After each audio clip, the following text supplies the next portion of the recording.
Football match में कुछ moments ऐसे होते हैं जहां गेम कुछ सेकंड्स के लिए ऑलमोस्ट फ्रीज हो जाता है। बॉल कॉर्नर फ्लैग के पास रखी जाती है, गोलकीपर अपने डिफेंडर्स को इंस्ट्रक्शंस देता है, बॉक्स के अंदर प्लेयर्स एक दूसरे को पुश करके पोजीशन बनाने की कोशिश करते हैं और क्राउड को लगता है कि अब बस एक क्रॉस आएगा, कभी हेडर लगेगा, कभी डिफेंडर बॉल क्लियर कर देगा और मैच दोबारा नॉर्मल तरीके से शुरू हो जाएगा। लेकिन मॉडर्न फुटबॉल में कॉर्नर अब मैच के बीच का एक सिंपल पॉज नहीं रहा। फ्री किक से बॉल को बॉक्स में भेजने का मौका नहीं रहा और लॉन्ग थ्रो भी पोजीशन कंटिन्यू रखने का एक बेसिक ऑप्शन नहीं है। ये मोमेंट्स अब पहले से डिजाइन किए जा रहे हैं। प्लेयर्स को पता होता है कि कौन कहाँ खड़ा होगा, कौन डिफेंडर को अपने साथ ले जाएगा, डिलीवरी किस एरिया में आएगी और लूज बॉल गिरने पर कौन रेडी रहेगा। यानी जो चीज हमें स्क्रीन पर रैंडम केओस लगती है वो ट्रेनिंग ग्राउंड पर बार बार रिहर्स की गई हो सकती है। और इस चेंज का सबसे बड़ा एग्जाम्पल आर्सेनल है। 2025-26 प्रीमियर लीग सीजन में आर्सेनल ने कॉर्नर से 19 गोल स्कोर किए, जो कंपटीशन का नया सिंगल सीजन रिकॉर्ड बना। लेकिन इस नंबर की इंपॉर्टेंस सिर्फ रिकॉर्ड में नहीं है। इंपॉर्टेंट ये है कि जब मैच टाइट होता था, ओपोनेंट डीप डिफेंड कर रहे होते थे और ओपन प्ले में क्लियर चांस नहीं मिल रहे होते थे, तो आर्सेनल के पास एक ऑल्टरनेट सोल्यूशन रेडी था। उन्हें हमेशा किसी brilliant dribble, perfect through ball या इंडिविजुअल मूवमेंट ऑफ मैजिक का वेट नहीं करना पड़ता था। कभी एक एक्यूरेट डिलीवरी, एक प्रॉपरली टाइम्ड रन और डिफेंडर्स के बीच बना हुआ एक छोटा सा गैप ही इनफ होता था। लेकिन यहाँ एक इम्पोर्टेंट सवाल है, अगर कॉर्नर इतना पावरफुल वेपन है तो पहले हर टीम उसका यूज क्यों नहीं करती थी? सेट पीसेस फुटबॉल में हमेशा से थे। डिफरेंस ये है कि अब टीम्स उन्हें चांस के भरोसे नहीं छोड़ रही। पहले अप्रोच ज्यादा सिंपल हो सकती थी। अपने टॉल प्लेयर्स को बॉक्स में भेजो, बॉल उनकी तरफ क्रॉस करो और होप करो कि किसी का हेडर लग जाए। अब प्रोसेस काफी डिटेल्ड हो चुका है। ओपन प्ले नेचुरली अनप्रिडिक्टेबल होता है। बॉल कंटिन्यूअसली मूव कर रही होती है, डिफेंडर्स अपनी पोजीशन चेंज कर रहे होते हैं, स्पेसेस हर सेकंड ओपन और क्लोज हो रहे होते हैं और प्लेयर्स को इंस्टेंटली डिसीजन लेने पड़ते हैं। कॉर्नर में स्टार्टिंग पॉइंट फिक्स होता है। अटैकिंग टीम को पहले से पता होता है कि बॉल कहां से डिलीवर होगी। डिलीवरी लेने वाला प्लेयर प्रैक्टिस कर सकता है कि बॉल नियर पोस्ट पर चाहिए, गोलकीपर के पास चाहिए या बैक पोस्ट के एरिया में चाहिए। बॉक्स के अंदर बाकी प्लेयर्स अपने मूवमेंट्स को उस डिलीवरी के साथ कोऑर्डिनेट कर सकते हैं। कुछ सेकंड्स के लिए फुटबॉल का केओस अटैकिंग टीम के कंट्रोल में आ जाता है। आर्सेनल के केस में सिर्फ टॉल और स्ट्रॉन्ग प्लेयर्स होना रीजन नहीं था। अगर सिर्फ हाइट से कॉर्नर गोल्स मिलते तो हर physically strong team equally dangerous होती। रियल डिफरेंस डिटेल में था। बॉल किस स्पीड से आएगी, रनर अपनी मूवमेंट कब स्टार्ट करेगा, कौन सा प्ले डिफेंडर को एक डायरेक्शन में ले जाएगा और मेन टारगेट इमीडिएटली अटैक करेगा या लास्ट सेकंड तक वेट करेगा। कभी एक प्लेयर खुद गोल स्कोर करने के लिए रन नहीं करता, उसका काम सिर्फ अपने साथ एक डिफेंडर को ले जाना होता है।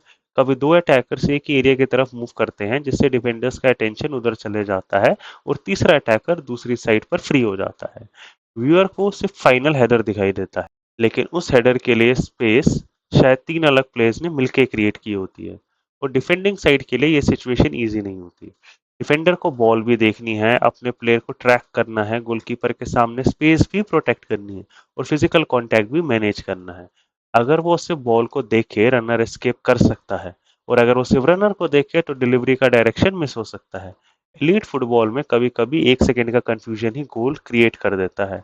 इसी वजह से क्लब सेट पीस स्पेशलिस्ट को ज्यादा इंपॉर्टेंस दे रहे हैं।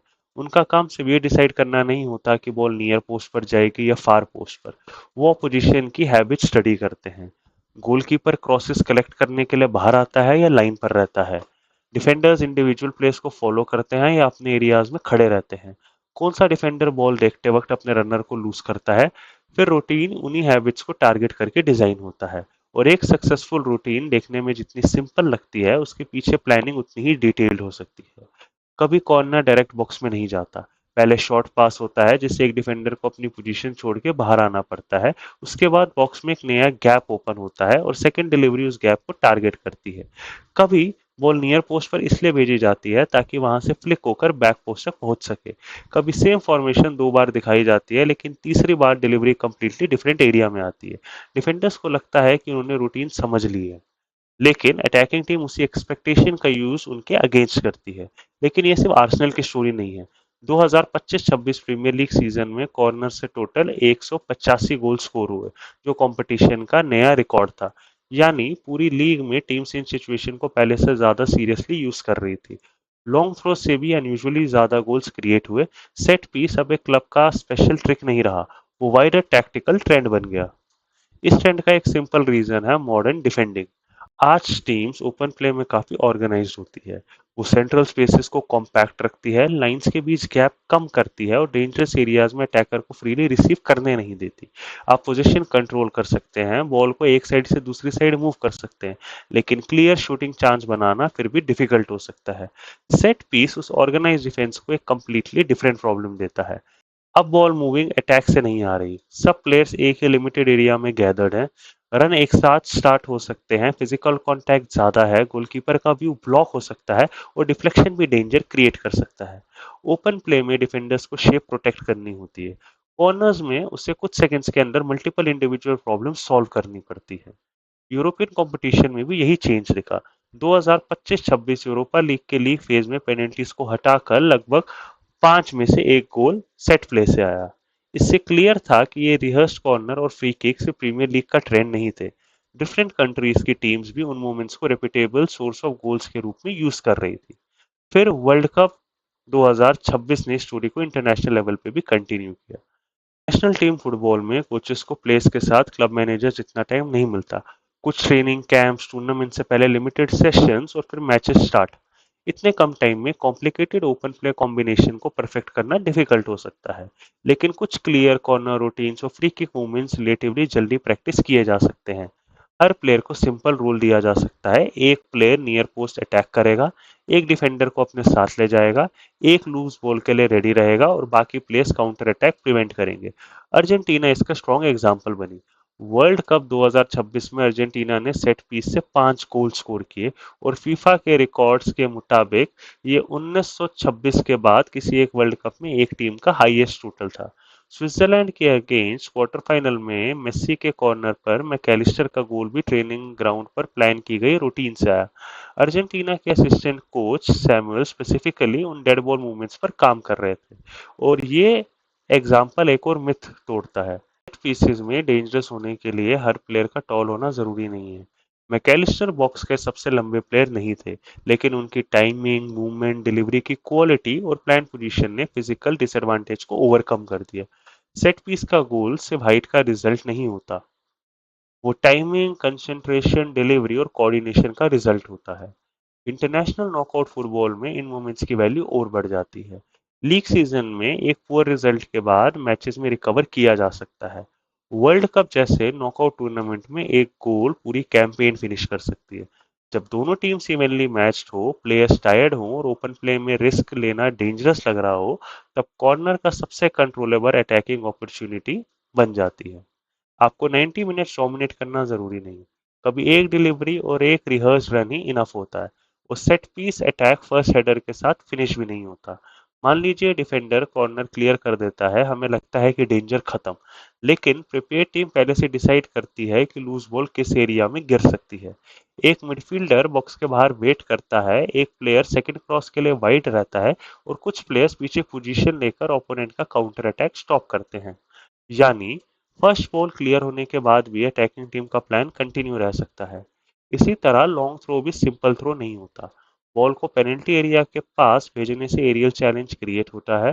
डिफेंडर्स को अपने गोल की तरफ फेस करके बॉल क्लियर करनी पड़ती है और लूज बॉल डेंजरस एरिया में गिर सकती है। कभी ऑब्जेक्टिव डायरेक्ट गोल बनाना नहीं होता, ऑब्जेक्टिव ओपोनेंट को प्रेशर में रखना होता है। डिफेंडिंग टीम्स के लिए परफेक्ट सॉल्यूशन इसलिए एग्जिस्ट नहीं करता।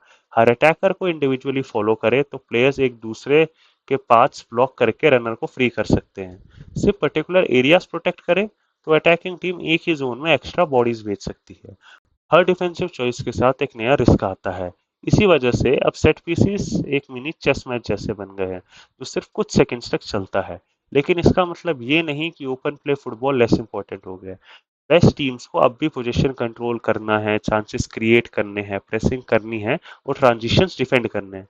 सेट पीसेस वीक टीम को ऑटोमेटिकली ग्रेट टीम नहीं बना देते, लेकिन जब दो टीम्स क्वालिटी में क्लोज हों तब वो डिफरेंस क्रिएट कर सकते हैं। और मॉडर्न फुटबॉल में मार्जिन्स वैसे भी छोटे होते जा रहे हैं। एक टाइटल रेस, नॉकआउट टाई या फाइनल कभी सिर्फ एक गोल से डिसाइड होता है। ऐसे मैच में कॉर्नर रूटीन को ऑप्शनल डिटेल समझना पोटेंशियली मैच का सबसे वैल्यूएबल अपॉर्चुनिटी वेस्ट करना हो सकता है। तो अगली बार जब आपकी टीम कॉर्नर विन करे, उसे मैच के बीच में ब्रेक मत समझिए। हो सकता है वो पूरे गेम का सबसे केयरफुली प्लान्ड अटैक हो। बॉल कॉर्नर फ्लैग के पास रखे जाने से पहले ही हर प्लेयर को अपना रोल पता हो सकता है, डिलीवरी का टारगेट डिसाइड हो चुका हो सकता है, डिफेंडर्स की वीकनेस ट्रेनिंग ग्राउंड पर आइडेंटिफाई की जा चुकी होती है और गोल्स तक पहुंचने वाले स्पेस पहले ही डिजाइन किए जा चुके होते हैं। आर्सेनल ने दिखाया कि कॉर्नर्स एक टीम का मेजर वेपन बन सकते हैं। प्रीमियर लीग का रिकॉर्ड नंबर्स ने प्रूव किया कि ये सिर्फ एक ही क्लब की सक्सेस नहीं थी। यूरोपियन कॉम्पिटिशन्स ने दिखाया कि ट्रेंड इंग्लैंड से बाहर भी था और वर्ल्ड कप 2026 में अर्जेंटीना ने डेमोन्स्ट्रेट किया कि इंटरनेशनल नॉकआउट फुटबॉल में एक रिहर्स सेट पीस कितना वैल्यूएबल हो सकता है। मॉडर्न फुटबॉल में सेट पीसेस गेम को इंटरप्ट नहीं कर रहे। सेट पीसेस खुद गेम का इंक्रीजिंगली इंपॉर्टेंट पार्ट बन चुके हैं।